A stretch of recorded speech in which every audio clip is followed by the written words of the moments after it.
মাশরাফি বিন মুর্তজা, সাকিব আল হাসান, তামিম ইকবালরা কেন প্রতিবাদ করলো না সেটা নিয়ে ক্ষুব্ধ।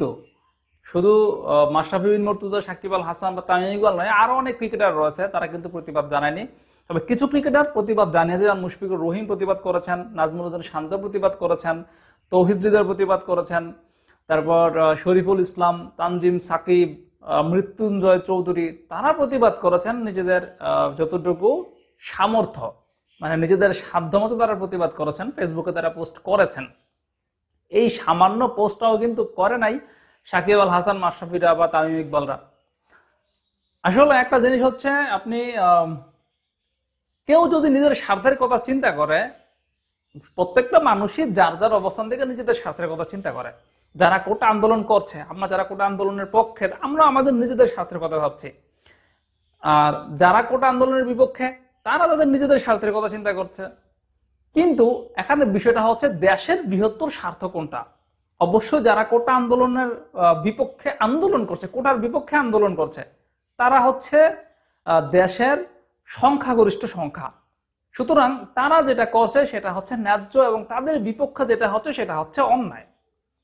এখন এই ন্যায্য অধিকার যেটা, সেটার বিপক্ষে কিন্তু যারা অবস্থান করছে তারা নিজেদের স্বার্থ অনুযায়ী চেষ্টা করছে। যেমন ছাত্রলীগ এই মুহূর্তে নিজেদের স্বার্থ রক্ষা করছে। মুক্তিযোদ্ধার সন্তান যারা এই কোটা নিয়ে আসলে চাকরি পেয়েছে বা চাকরি তাদের করার ইচ্ছা, তারা তাদের জায়গা থেকে তারা তারা তাদের স্বার্থ দেখছে। ঠিক তেমনি ভাবে ভাই সাকিব আল হাসান, মাশরাফিরা তাদের স্বার্থ দেখছে। সাকিব আল হাসান, মাশরাফি বিন মুর্তজা আওয়ামী লীগের নির্বাচিত এমপি। বিভিন্ন সময় দেখা যায় মাশরাফি বিন মুর্তজা বিভিন্ন ইস্যুতে কথা বলেন, কিন্তু এই যে কোটা আন্দোলন নিয়ে মানুষ যখন তার কিছু, মানে সে কিছু বলবে এরকম প্রত্যাশা করছে সাধারণ ছাত্ররা, সেখানে কিন্তু মাশরাফি বিন মুর্তজা একদম নীরব। সাকিব আল হাসান তিনি তো অপর বিজ্ঞাপনে ব্যস্ত, অপর বিজ্ঞাপন তিনি দিয়েছেন, কিন্তু এই কোটা আন্দোলনের বিষয়টা নিয়ে তিনি নীরব। একটা জিনিস হচ্ছে, আমরা এটা জানি, আমরা এটা মেনে নিচ্ছি, এটা আমরা সবাই মানি, যে আপনি যখন আওয়ামী লীগের নেতা, তখন আপনি নিশ্চয়ই আওয়ামী লীগের বিরুদ্ধে কথা বলবেন না, এটাই স্বাভাবিক। আপনি আওয়ামী লীগের বিরুদ্ধে কথা বলবেন না, কিন্তু এখানে বিষয় হচ্ছে কোটা আন্দোলনটা তো আওয়ামী লীগের বিরুদ্ধে হচ্ছে না, এটা হচ্ছে ন্যায্য অধিকার। কোটা আন্দোলনটা ন্যায্য অধিকার আদায়ের আন্দোলন, একটা দাবি। সেটা তো আপনার আওয়ামী লীগের বিপক্ষে না। তা আপনি আওয়ামী লীগের নির্বাচিত এমপি, ঠিক আছে, তার মধ্যে তো আপনার আরেকটা পরিচয় হচ্ছে আপনি একজন ক্রিকেটার হিসেবে আপনাকে দেশের মানুষ ভালোবাসে ভাই।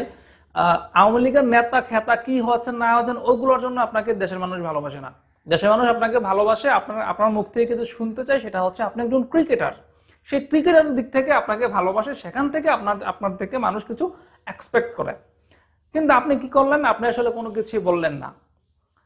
মাশরাফি বিন মুর্তজা এই বিষয়টা নিয়ে কোনো কথাই বলেন না। যেমন তৌহিদ হৃদয় যে পোস্ট করেছেন, নাজমুল হোসেন শান্ত যে পোস্ট করেছেন, মুশফিকুর রহিম একটা ছবি পোস্ট করেছেন, বুঝিয়ে দিয়েছেন যে মুখ বন্ধ রাখতে হবে, কিছু করার নাই।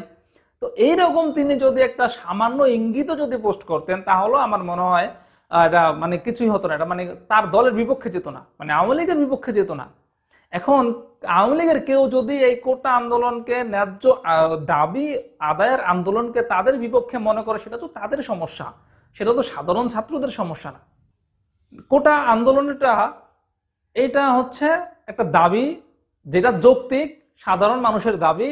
কারণ কোটার জন্য হাজার হাজার শিক্ষিত মানুষ বেকার বসে রয়েছে, যারা আসলে যোগ্য। সেখানে আওয়ামী লীগ যদি মনে করে যে এটা তাদের বিপক্ষে আন্দোলন হচ্ছে, তাহলে তো আসলে কিছু করার নাই। আর মাশরাফি বিন মুর্তজা, সাকিব আল হাসানরা তো পারতো অন্যান্য ক্রিকেটাররা যেরকম ভাবে পোস্ট করেছে সেরকম ভাবে কিছু পোস্ট করতে। তারা তো অন্তত এটাও লিখতে পারতো যে আমরা শান্তি চাই, সংঘাত চাই না। এই সামান্য কথাটা তো তারা লিখতে পারতো, কিন্তু তারা সেটাও লিখে নাই। তামিম ইকবাল কিন্তু সেম, তিনিও লিখেন নাই। আসলে বলা যায় যে সাকিব আল হাসানের কথা যদি আপনি ধরেন, তাহলে আমরা এটা বলা যায় যে এখানে তো তিনি টাকা পাবেন না। তামিম ইকবালের কথা যদি বলেন, তাহলে বলা যাবে যে তিনি তো এখানে সংবাদ সম্মেলন করে কিছু করতে পারবেন না, কান্নাকাটি করতে পারবেন না। আর মাশরাফি বিন মুর্তজার কথা যদি বলেন, তাহলে বলতে হবে যে তিনি তো এখানে আবেগ বিক্রি করে কিছু কোনো সিম্পেথি আদায় করতে পারবেন না। সেজন্য তারা এই বিষয়গুলো থেকে পিছিয়ে রয়েছেন বা দূরে রয়েছেন। এগুলো কিন্তু আসলে বলাই যায়। তো আমার মনে হয় আর কি, এই ধরনের মানুষদের থেকে আপনি কোনো কিছু এক্সপেক্ট করবেন সমাজের ক্রান্তি লগ্নে, দেশের যখন প্রয়োজন একটা কথা বলবে, এই ধরনের মানুষদের থেকে যদি আপনি এইরকম কিছু প্রত্যাশা করেন, সেটাই হচ্ছে মস্ত বড় ভুল। তাদের কাছ থেকে আসলে এই ধরনের কোনো কিছু প্রত্যাশা করাই বোকামি।